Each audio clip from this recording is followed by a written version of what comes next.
शिव जी बोले, नारद सुनो, अब मैं तुलसी का महात्म्य बताता हूं, जिसे सुनकर मनुष्य जन्म से लेकर मृत्यु पर्यंत किए हुए पाप से छुटकारा पा जाता है। तुलसी का पत्ता, फूल, फल, मूल, शाखा, छाल, तना और मिट्टी आदि सभी पावन होते हैं। जिस जिस गांव या वन में तुलसी का वृक्ष हो, वहां जगदीश्वर श्री विष्णु प्रसन्न चित्त होकर निवास करते हैं।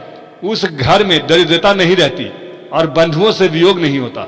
जहां तुलसी निवास करते हैं वहां दुख, भय और रोग नहीं ठहरते। यूं तो तुलसी सर्वत्र ही पवित्र होते हैं, लेकिन पुण्य क्षेत्र में वे अधिक पावन मानी गई है। भगवान के समीप पृथ्वी तल पर तुलसी को लगाने से वहां विष्णु पद की प्राप्ति होती है। तुलसी द्वारा भक्ति पूर्वक पुनीत होने पर भगवान विष्णु भयंकर उत्पातों, रोगों और दुर्भिक्षों को नाश कर देते हैं। जहां तुलसी का सुगंध लेकर हवा चलती है, वहां की 10 दिशाएं और चारों प्रकार के जीव पवित्र हो जाते हैं। मुनि श्रेष्ठ, जिस घर में तुलसी की मिट्टी मौजूद है, वहां संपूर्ण देवता तथा श्री हरि सर्वदा स्थित रहते हैं। ब्राह्मण तुलसी वन की छाया जहां जहां जाती है, वहां वहां पितरों की तृप्ति के लिए तर्पण करनी चाहिए। नारद, जहां तुलसी समुदाय पड़ा हो, वहां किया हुआ पिंड दान आदि पितरों के लिए अक्षय होता है। तुलसी के जड़ में ब्रह्मा, मध्य में जनार्दन तथा मंजरी में श्री रुद्र देव का निवास होता है। जो श्राद्ध के अवसर पर श्रावण मास में तथा संक्रांति के दिन तुलसी का पौधा लगाता है, उसके लिए वह अत्यंत पुण्यदायिनी होती है।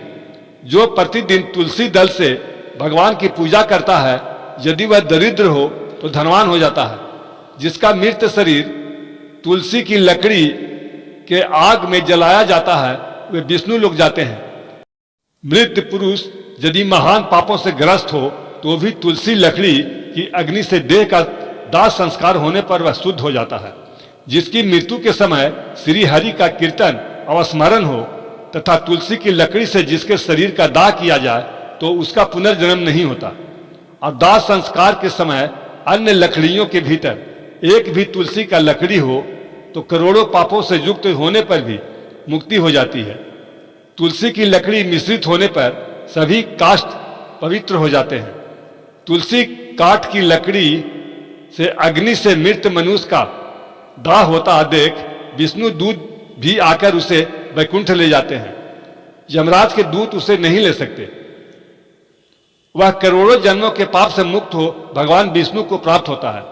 जो मनुष्य तुलसी लकड़ी की अग्नि से जलाए जाते हैं, उन्हें विमान बैठकर वैकुंठ जाते देख देवता उनके ऊपर पुष्पांजलि चढ़ाते हैं तथा जनार्दन उसके सामने का हाथ पकड़कर उसे अपने धाम ले जाते हैं। जिस अग्निशाला अथवा शमशान भूमि में घी के साथ तुलसी लकड़ी प्रज्वलित की जाती है, वहां जाने से मनुष्य का पातक भस्म हो जाता है।